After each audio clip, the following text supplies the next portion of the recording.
স্নায়ুযুদ্ধ বলেন বা আজকের বিশ্ব, যখনই সামরিক শক্তির কথা ওঠে দুটো নাম কিন্তু ঘুরে ফিরেই আসে, তাই না? মার্কিন যুক্তরাষ্ট্র আর রাশিয়া। কিন্তু ব্যাপারটা শুধু কে কতগুলো অস্ত্র বানালো তার তালিকা না, এর পেছনে আছে দুটো দেশের সম্পূর্ণ ভিন্ন সামরিক দর্শন, মানে মিলিটারি ফিলসফির একটা লড়াই।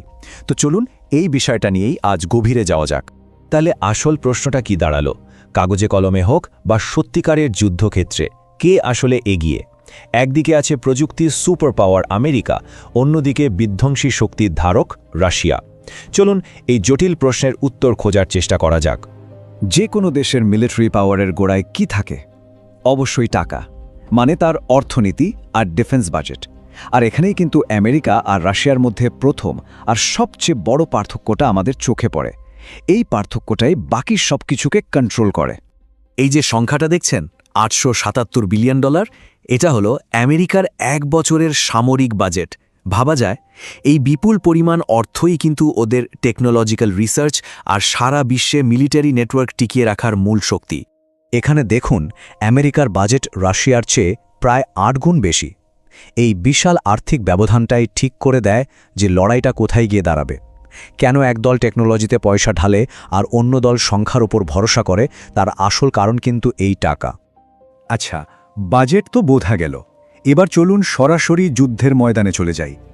আকাশ, সাগর আর মাটি, এই 3 ক্ষেত্রেই দেখব দুই দেশের শক্তি আর স্ট্র্যাটেজির মধ্যে তফাতটা ঠিক কোথায়। আকাশের যুদ্ধটা কিন্তু শুধু বিমানের নয়, এটা দুটো ফিলসফিরও লড়াই। আমেরিকা বিশ্বাস করে স্টেলথ টেকনোলজিতে, মানে রাডারকে ফাঁকি দেওয়ার কৌশলে। ওদের F-35 বা F-22 ফাইটার জেটগুলো শত্রুর চোখে প্রায় অদৃশ্য থেকেই টার্গেটে হামলা করতে পারে। অন্যদিকে রাশিয়ার জোটটা হলো ওদের সুকোই বা মিক্স সিরিজের বিমানগুলোর অবিশ্বাস্য গতি আর ডগ ফাইটের দক্ষতায়। ওরা সামনাসামনি লড়াইতে বিশ্বাসী। এখন যদি সংখ্যা দেখি, তাহলে আমেরিকার মোট বিমানের সংখ্যা রাশিয়ার চেয়ে প্রায় 3 গুণ বেশি। কিন্তু আসল পার্থক্যটা অন্য জায়গায়, সেটা হলো ড্রোন টেকনোলজি।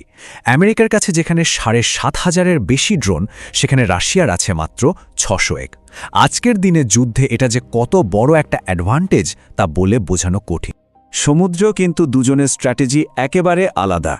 মার্কিন নৌবাহিনী বানানোই হয়েছে সারা পৃথিবীর যে কোনো জায়গায় নিজের শক্তি দেখানোর জন্য। এটাকে বলে গ্লোবাল পাওয়ার প্রজেকশন। আর রাশিয়ার নৌবাহিনীর মূল ফোকাস হলো নিজেদের বিশাল উপকূলকে রক্ষা করা আর দরকার মতো স্ট্র্যাটেজিক অ্যাট্যাক চালানো। আমেরিকার আছে মোট 11টা সুপার ক্যারিয়ার। এগুলোকে শুধু জাহাজ ভাবলে ভুল হবে, এগুলো আসলে এক একটা ভাসমান শহর বা এয়ারবেস। হাজার হাজার সৈন্য আর ফাইটার জেট নিয়ে এগুলো পৃথিবীর যে কোনো জায়গায় পৌঁছে যেতে পারে। এটাই ওদের গ্লোবাল পাওয়ারের মূল চাবিকাঠি। আর রাশিয়ার, তাদের কাছে এই জিনিসটা আছে মাত্র একটা। তো বুঝতেই পারছেন, সারা বিশ্বে নিজেদের প্রভাব বিস্তারের ক্ষমতায় দুই দেশের মধ্যে আকাশ পাতাল তফাত। শুধু এয়ারক্রাফট ক্যারিয়ারই না, ডেস্ট্রয়ার বলুন বা নিউক্লিয়ার সাবমেরিন, সব দিক থেকেই আমেরিকা অনেক এগিয়ে। একটা কথা বলা হয় যে মার্কিন নেভির একার যা শক্তি, তা পৃথিবীর পরের কয়েকটা বড় নেভির মোট শক্তির চেয়েও নাকি বেশি। কিন্তু গল্পটা পুরোপুরি বদলে যায় যখন আমরা স্থলে বা মাটির লড়াইয়ের কথা বলি। এখানে এসে রাশিয়ার সেই পুরনো শক্তি, মানে বিশাল সংখ্যা আর বিধ্বংসী ফায়ার পাওয়ার, আমেরিকার টেকনোলজিক্যাল সুপিরিয়রিটিকে সরাসরি চ্যালেঞ্জ জানায়। দেখুন, রাশিয়ার ট্যাঙ্কের সংখ্যা আমেরিকার দ্বিগুণেরও বেশি, আর আর্টিলারি সেটা তো প্রায় 7 গুণ বেশি। সোভিয়েত আমল থেকেই ওদের স্ট্র্যাটেজি হলো শত্রুকে সংখ্যার ভারে আর গোলার বন্যায় একেবারেই পিষে ফেলা। তবে এই সংখ্যা আর টেকনোলজির খেলার বাইরেও দুটো ফ্যাক্টর আছে যা পুরো হিসাবটাকেই জটিল করে দেয়। এক হলো রণাঙ্গনের সৈনিক, আর 2 হলো এমন অস্ত্র যা যুদ্ধের সব নিয়ম বদলে দিতে পারে। মোট শূন্য সংখ্যায় আমেরিকা হয়তো এগিয়ে, কিন্তু রাশিয়ার একটা বড় ক্ষমতা হলো ওরা জরুরি অবস্থায় খুব দ্রুত রিজার্ভ ফোর্সকে অ্যাক্টিভ করে ফেলতে পারে। সুতরাং হিউম্যান ফ্যাক্টরের দিক থেকে লড়াইটা বেশ হাড্ডাহাড্ডি। আর এরপর আসছে সে ফাইনাল ইকুয়ালাইজার, পারমাণবিক অস্ত্র। এখানে এসে রাশিয়া কিন্তু সংখ্যার দিক দিয়ে সামান্য হলেও এগিয়ে। ওদের কাছে আছে পৃথিবীর সবচেয়ে বড় নিউক্লিয়ার ওয়ারহেডের ভাণ্ডার। এই একটা জায়গায় এসে বাকি সব অস্ত্রের শ্রেষ্ঠত্ব কিন্তু অর্থহীন হয়ে যেতে পারে। আর একটা গেম চেঞ্জিং টেকনোলজি হলো হাইপারসনিক মিসাইল। জিনিসটা কি? এটা এমন এক অস্ত্র যা শব্দের চেয়ে 5 গুণেরও বেশি স্পিডে ছোটে। শুধু তাই না, এটা চলার পথে নিজের ডিরেকশনও বদলাতে পারে। এর মানে হলো এখনকার কোনো এয়ার ডিফেন্স সিস্টেমের পক্ষেই এটাকে আটকানো প্রায় অসম্ভব। আর সবচেয়ে বড় কথা হলো এই টেকনোলজিতে রাশিয়া কিন্তু এখন আমেরিকার চেয়ে বেশ খানিকটা এগিয়ে আছে, যা ওদের একটা বিরাট কৌশলগত সুবিধা দেয়। তো এত সব ডেটা আর ফ্যাক্টস বিশ্লেষণ করার পর শেষ পর্যন্ত আমরা কি বলতে পারি? কে সেরা? সত্যি বলতে উত্তরটা বেশ জটিল এবং হয়তো কিছুটা হতাশাজনকও।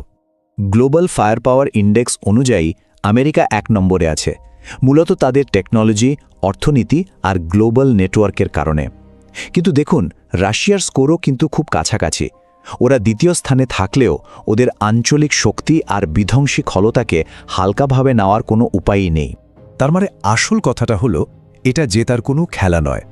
এই দুই দেশের মধ্যে যদি কোনোদিন সরাসরি যুদ্ধ বেঁধে যায়, তাহলে কেউ জিতবে না, বরং যা হবে তা হলো মিউচুয়াল ডিস্ট্রাকশন বা পারস্পরিক ধ্বংস।